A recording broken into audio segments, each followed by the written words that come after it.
Bonjour, Lucille Mété. En fait, je viens chercher la réponse à ma question de la semaine dernière, à savoir pourquoi la différence de prix sur deux fiches et comment une variation aussi importante du prix des terrains, c'est-à-dire selon le rôle d'évaluation, 911 000, et selon le montant que la Ville a assigné, c'était 5,5 millions. Alors, M. Desroches. L'explication est relativement simple. Première fiche, il y avait le montant global qui avait été mentionné lors des premières rencontres où les gens présents avaient demandé de connaître le coût au pied carré.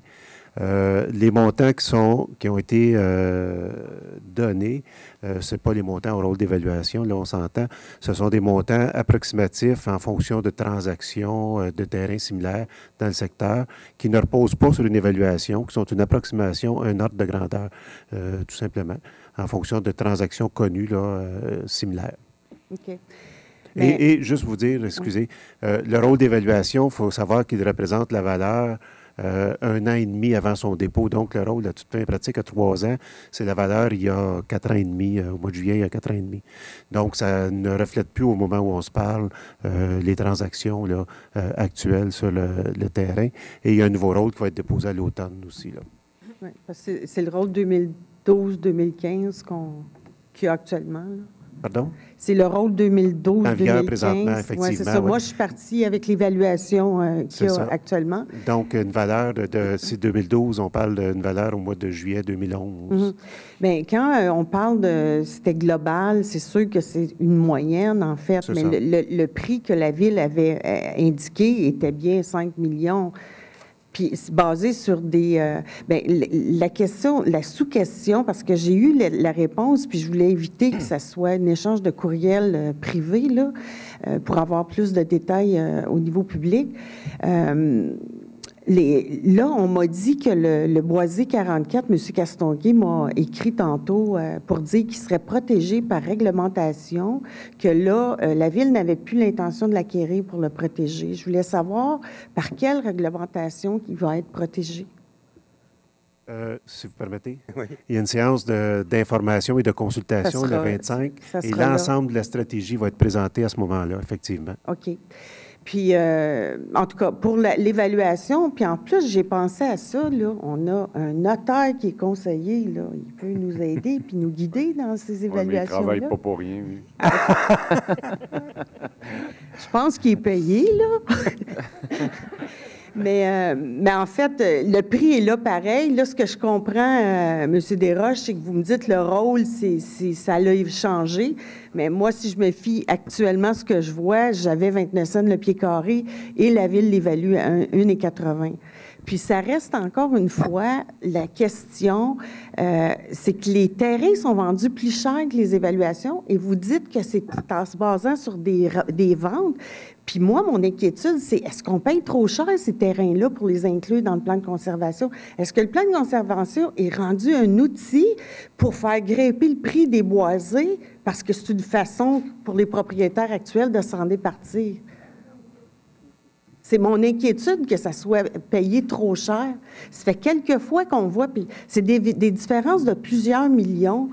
Puis, je ne sais pas, y a-t-il une façon d'avoir des évaluations qui sont peut-être plus précises? Si vous permettez, chaque transaction, avant que le Conseil se prononce, est toujours basée, à ce moment-là, sur une évaluation spécifique.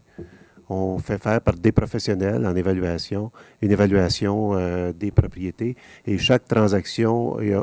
En tout cas, il n'y a aucune transaction qui a été autorisée en haut des évaluations à ce moment-ci. Souvent, on a négocié en bas des évaluations qui sont spécifiques au moment précis de la transaction pour le terrain en particulier. Donc, dans chacun des dossiers, il y a eu des évaluations faites par des professionnels. Il y a différentes façons d'évaluer ce genre de terrain-là. Si on constate qu'on devrait aller en expropriation, bien, il y a une méthode de calcul particulière, ça vous êtes au courant. Comme si on fait une transaction de gré à gré, bien, on obtient un prix différent aussi.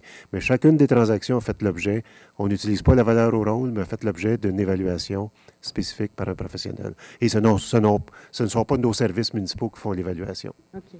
Parce que là, ce que je comprends, si on se base sur la valeur du rôle, ça ne vaut rien.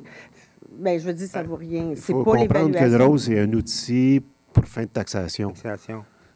qui assure une équité entre l'ensemble des propriétés sur le territoire. Ce n'est pas un outil pour des transactions, surtout pas quand on est rendu dans la 3e année du rôle. Et comme je vous disais tantôt, c'est le marché il y a 4 ans et demi, là. Mm-hmm.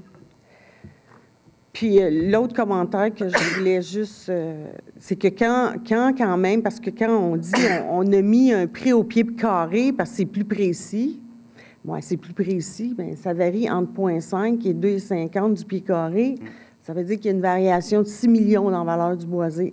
Pour la précision, on repassera. Là, en tout cas, merci. Merci. Mais juste une précision pour faire Non, ça c'est suivre. terminé, Mme Terrien. C'était terminé. J'avais dit que c'était la dernière question. Une précision sur ce que Madame dit, là. Qui est la firme qui fait les évaluations, M. Desroches? On utilise des firmes de la région. Il y a différentes firmes qui peuvent être utilisées. On en a utilisé de l'extérieur aussi à l'occasion. Parce qu'on sait, il y a quelques années, qu'il y a eu des plaintes là, contre la firme Dessau là, pour... c'est pas Dessau, là. Tous les complots, là, c'est pas une firme d'ingénieurs qui fait ça, c'est des évaluateurs professionnels. Merci.